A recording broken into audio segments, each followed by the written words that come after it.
अस्सलामुअलैकुम, welcome to my channel Naira Saleem's lectures. आज बात करेंगे एंटेरिक न्यूरॉन्स की। प्रीवियस लेक्चर में हमने डिस्कस किया था ऑटोनॉमिक नर्वस सिस्टम, जिसमें हम बात कर चुके हैं सिंपैथेटिक और पैरासिम्पैथेटिक की। जैसे कि आप जानते हैं कि ये जो ऑटोनॉमिक नर्वस सिस्टम होता है, इसको हमने 3 डिवीजन में डिवाइड कर दिया था: सिंपैथेटिक, पैरासिम्पैथेटिक एंड एंटेरिक। ये दो शुरू की डिवीजन हम डिस्कस कर चुके हैं, जिसमें हमने एफरेंट न्यूरॉन को डिस्कस किया था और इफरेंट न्यूरॉन को डिस्कस किया था। फिर इसके अलावा सिंपैथेटिक और पैरासिम्पैथेटिक नर्वस सिस्टम जब एक्टिवेट हो जाते हैं तो उनके क्या फंक्शंस होते हैं उसके बारे में हम बात कर चुके हैं। डिस्क्रिप्शन में लिंक अवेलेबल है, वहां से आप इस लेक्चर को सुन सकते हैं और चैनल को सब्सक्राइब जरूर करिएगा। बात करते हैं इंटेरिक न्यूरॉन्स की। लेकिन ये तीसरी डिवीजन थी। इंटेरिक न्यूरॉन्स क्या है? यहाँ पे कलेक्शन की बात हो रही है, सबके सबको समझ करके हम बात कर रहे हैं। जैसे कि आपने इफरेंट और एफरेंट को समझा था कि इंफॉर्मेशन जब हमारे सेंट्रल नर्वस सिस्टम तक जाती है तो जो न्यूरॉन्स या जो नर्व सेल्स पार्टिसिपेट करते हैं, इंफॉर्मेशन लेकर जा रहे होते हैं towards central nervous system, means towards brain and spinal cord. अभी तो वो गए नहीं है ना, वो तो आउटसाइड ही है ना, ब्रेन और स्पाइनल कॉर्ड के, सेंट्रल नर्वस सिस्टम के आउट ही है ना। अभी तो वो इंफॉर्मेशन लेकर वहां जा रहे हैं, तो उसको हमने एफरेंट पाथवे कहा। और जब वहां से इंफॉर्मेशन आती है सेंट्रल नर्वस सिस्टम से, means brain and spinal cord से, तो अब जो लेकर इंफॉर्मेशन आ रहे हैं मोटर न्यूरॉन्स, तो वो जितने भी नर्व्स वहां पे पार्टिसिपेट कर रहे हैं इंफॉर्मेशन को लाने में outside the brain and spinal cord, उसको हम इफरेंट कहते हैं। यहाँ एंटेरिक की जो बात हो रही है, इंटेरिक न्यूरॉन्स, ये कौन से न्यूरॉन्स होते हैं? वो तमाम नर्व फाइबर्स, वो तमाम नर्व सेल्स या वो तमाम न्यूरॉन्स, उन सबको मैं समझ करके उनके कलेक्शन की बात कर रही हूँ जो पार्टिसिपेट करेंगे किस चीज में? इनोवेशन में। कहाँ पे वो इनोवेट कर रहे हैं? सिग्नल को, इंफॉर्मेशन को कहाँ ट्रांसफर कर रहे हैं?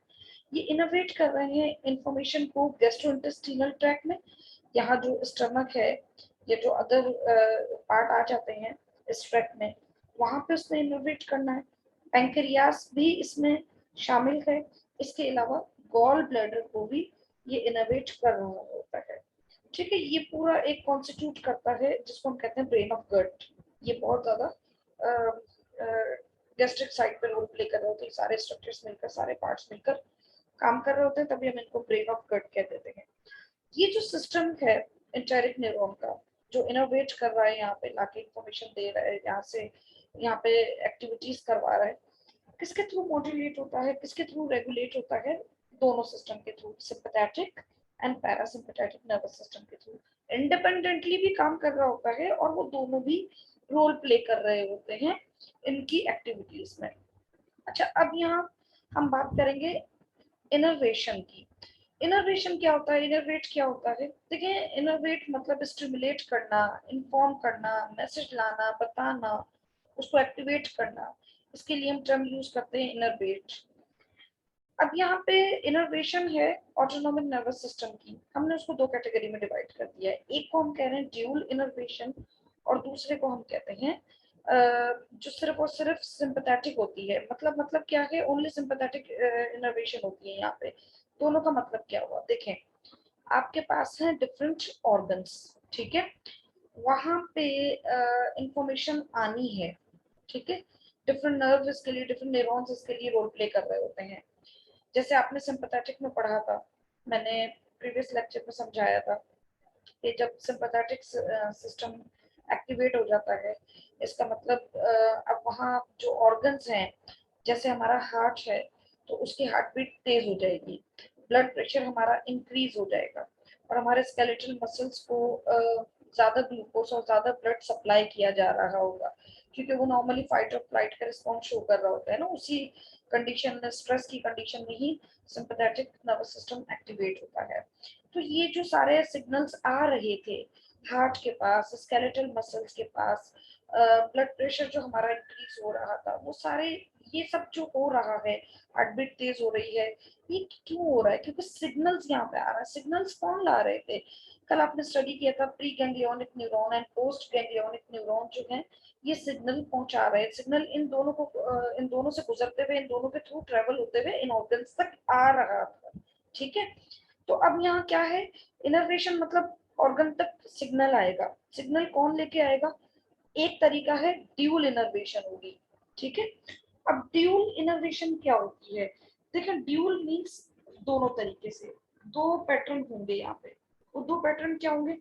आपने कल जो सिंपैथेटिक और पैरासिम्पैथेटिक पढ़ा था, दोनों तरफ से इंफॉर्मेशन आ रही है। जैसे सिंपैथेटिक अगर एक्टिवेट हो गया तो वहां से जो हार्ट के पास सिग्नल आएगा वो ये आएगा कि हार्ट बीट को इंक्रीज कर दिया जाए।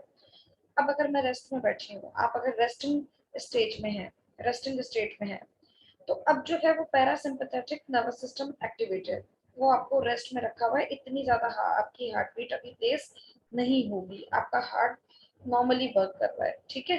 तो दोनों दो जो आपने कल सिस्टम पढ़े सिंपैथेटिक और पैरासिम्पैथेटिक, उसमें से ऐसा नहीं होगा कि सेम टाइम पे दोनों ही डोमिनेट हो।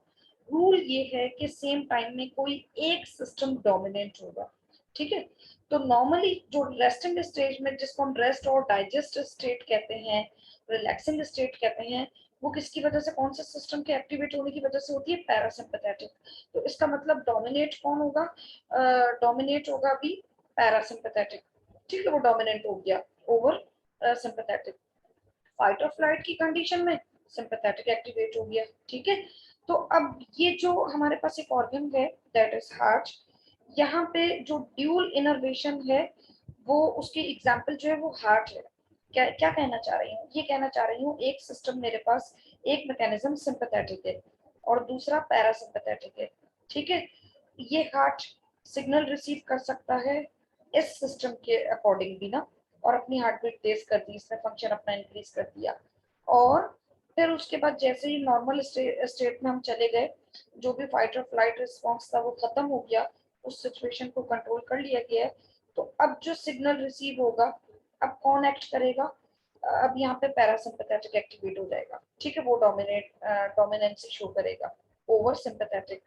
तो ये है वो ऑर्गन जो कि कॉमन हो गया किस चीज को लेकर? इन दोनों मैकेनिज्म से ये सिग्नल रिसीव कर रहा है। तो हमने वो तमाम ऑर्गन्स जो दोनों मैकेनिज्म, दोनों नर्वस सिस्टम की तरफ से सिग्नल रिसीव कर रहे होते हैं, स्टिमुलस रिसीव कर रहे होते हैं, नर्व इम्पल्स रिसीव कर रहे होते हैं, कोई भी इंफॉर्मेशन, कोई मैसेज रिसीव कर रहे होते हैं, तो हम उन्हें कहते हैं कि ये ड्यूल इनर्वेशन पोजेस करते हैं। अब कुछ ऐसे ऑर्गन भी हैं हमारे पास जो सिर्फ एक से, या तो सिंपैथेटिक या पैरासिम्पैथेटिक से रिसीव करेंगे, ठीक है। अब यहाँ पे ये वो ऑर्गन है जो सिर्फ और सिर्फ सिंपैथेटिक मैकेनिज्म से, सिंपैथेटिक नर्वस सिस्टम से सिग्नल को रिसीव करेंगे। कौन से हैं? यहाँ पे आपके सामने किडनी है और इसके ऊपर जो ये एड्रिनल ग्लैंड है, इसका जो मेडुला सेक्शन है वो भी सिंपैथेटिक साइड से रिसीव करेगा सिग्नल को। इसके अलावा जो हमारे पास पाइलोमोटर मसल्स होते हैं, एंड देन यहाँ पे आपको स्वेट ग्लैंड दिखाई दे रहे हैं, ये भी एग्जाम्पल हैं जो कि सिर्फ और सिर्फ सिंपैथेटिक मैकेनिज्म से ही या सिंपैथेटिक सिस्टम के अंदर ही इंक्लूड होंगे, ठीक है।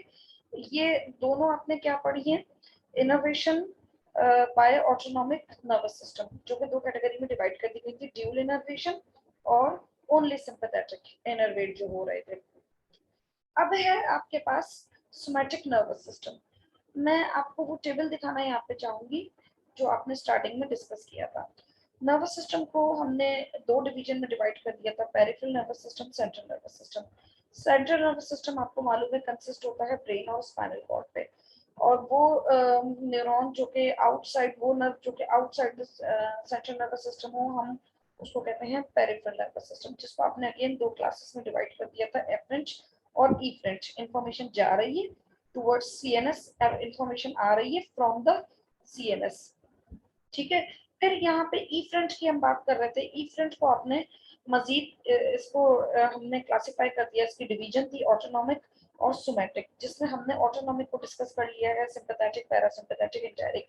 Now we have somatic system. ये क्या होता है इसको भी समझा देती हूँ मैं। देखिए somatic nervous system is the easiest nervous system. आपने कल जो प्रीवियस लेक्चर जो आपने डिस्कस किया, सुना, उसमें आपने देखा कि यहाँ पे स्पाइनल कॉर्ड जो है हमारे पास, यहाँ पे आपको रीजन दिखाई दिए गए थे थोरैक्सी और लंबर, जहाँ से कुछ नर्व सेल जो थे, न्यूरॉन्स जो थे वो इमर्जेस आउट हो रहे थे। और मैंने बताया था कि ये हैं प्री गैंग्लियोनिक और ये शॉर्ट होते हैं साइज में। उसके बाद पोस्ट गैंग्लियोनिक न्यूरॉन्स थे, ठीक है। और अब यहाँ पे क्या है, यहाँ पे कोई भी टारगेट है, मीन्स यहाँ पे कोई ऑर्गन है, स्मूथ मसल्स हैं, व्हाटएवर, कोई भी टारगेट है, कोई भी इफेक्टर ऑर्गन है जहाँ पे इंफॉर्मेशन पहुंचानी है, जो कहाँ से आई है, जो स्पाइनल कॉर्ड में इंटर न्यूरॉन था वहां से उसने एप्रोप्रिएट कमांड ली और वो उसने मैसेज, वो इंफॉर्मेशन प्री गैंग्लियोनिक न्यूरॉन को दिया एंड देन वहां से यहाँ पे एक गैंग्लियन डेवलप हो गया था। आपको मालूम है कि जिसके अंदर सेल बॉडी होती है, इस पोस्ट गैंग्लियोनिक न्यूरॉन की इंफॉर्मेशन फिर वहां से होती हुई फ्लो करती हुई और हमारे इफेक्टर ऑर्गन टारगेट तक पहुंच गई थी, ठीक है। बीच में इतने सारे आपने जंक्शंस देखे, बीच में इतने सारे कनेक्शंस आपने देखे, बीच में गैंग्लियन को भी फेस करना पड़ा। ये आपने सिंपैथेटिक न्यूरॉन में डिस्कस किया था। यहाँ सोमैटिक में क्या होता है, सोमैटिक में ये होता है कि इंफॉर्मेशन डायरेक्टली आती है।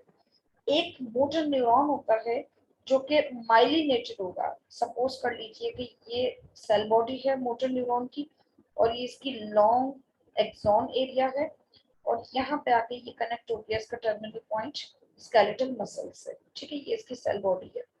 अब क्या होगा, एप्रोप्रिएट कमांड, जो भी इंफॉर्मेशन हमारे पास पहुंचानी है हमने टारगेट तक, वो डायरेक्ट सेंट्रल नर्वस सिस्टम से यानी ब्रेन और स्पाइनल कॉर्ड से डायरेक्ट आएगी टू द स्केलेटल मसल्स, ठीक है। उसको बीच में किसी भी गैंग्लियन को फेस करने की जरूरत नहीं होगी। ये जो न्यूरॉन है ये माइलिनेटेड न्यूरॉन है। माइलिनेटेड और नॉन माइलिनेटेड न्यूरॉन्स में फर्क क्या होता है, देखो डेपोजिशन हो जाती है माइलिन शीट की। ये जो माइलिन शीट होती है डिपॉजिट हो जाती है एक्सॉन पे। क्या होता है, ये एक्चुअली ये एक लिपिड होता है, ठीक है। फैट लाइक स्ट्रक्चर होता है और ये पूरी जो एक्सॉन एरिया होता है वहां पे इस इलोंगेटेड स्ट्रक्चर में पूरे एक्सॉन में ये डिपॉजिट हो जाता है। अब आपको मालूम है कि जो लिपिड जो है वो नॉन पोलर होता है ना, और बैड कंडक्टर होता है इलेक्ट्रिसिटी को लेकर। तो अब जब इंफॉर्मेशन फ्लो करेगी तो वो ये इसकी जो नेचर है लिपिड की, जो मैंने अभी बताया, ये बैड कंडक्टर है इलेक्ट्रिसिटी का। तो जब इंफॉर्मेशन जाएगी ना इसके अंदर से इतनी अच्छी से गुजर नहीं सकेगी, फ्लो नहीं कर सकेगी, तो फिर वो जंप करेगा एंड देन फिर यहाँ पहुंचा नोड ऑफ रेनवीर इसे कहते हैं। ये जो नोड ऑफ रणवीर है यहाँ पे आई एंड देन फिर जंप करके अगली नोड पे एंड देन फिर जंप करके अगली नोड और फाइनल टारगेट तक पहुंच गई। तो वो न्यूरॉन जो माइलिनेटेड होते हैं, माइलिनेटेड कब होंगे, जब उनके इस इलोंगेटेड स्ट्रक्चर की जो एक्सॉन है यहाँ पे ये जो लिपिड है इसकी डिपोजिशन हो जाएगी, ठीक है। तो फिर इस न्यूरॉन को माइलिनेटेड न्यूरॉन कहेंगे। और इसकी डिपोजिशन की वजह से क्या हो रहा है, जो भी इंफॉर्मेशन है वो जंप कर करके जा रही है। तो एक ऐसा न्यूरॉन जो कि नॉन माइलिनेटेड हो उसमें इंफॉर्मेशन जरा सी लेट पहुंचेगी, इतना भी लेट नहीं होगा, बट वो न्यूरॉन जो माइलिनेटेड हो वहां इंफॉर्मेशन जंप कर करके बहुत रैपिडली पहुंचेगी। So this was all about somatic nervous system. Thank you so much for listening me. Channel को सब्सक्राइब जरूर करिएगा।